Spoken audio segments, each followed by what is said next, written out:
Hey everyone, in this video, I'm going to show you on how you can create CC account. So in this example, we're going to be using QuickBooks as our tool. Now to create a credit card account in the QuickBooks Online, you have to click on the settings button and then click the chart of accounts. And then you just have to link under your company heading in the drop-down menu to open the chart of accounts window. And then click new button in the upper right corner of the chart of accounts window.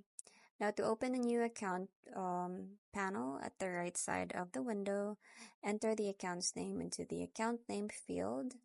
And if account numbering is enabled, you can enter an account number into the account number field. Then select the credit card from the account type in the drop-down menu. And if needed to enter an opening balance and starting date, you can enter the opening balance into the opening balance field and select the date of opening balance amount from the As of field. Now, optionally, you can enter the account description. You can type it into the description field. And then a new account preview section at the bottom of the panel shows how the account will appear within its financial report.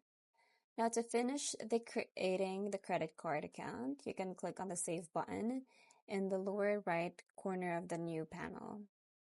And alternatively, to save the credit card account and then create another one, which is another new account, you can click the drop-down menu at the right of this button and choose to save a new command instead. So that's pretty much it. I hope you find this video helpful. Thank you for watching and I'll see you in my next one. Bye!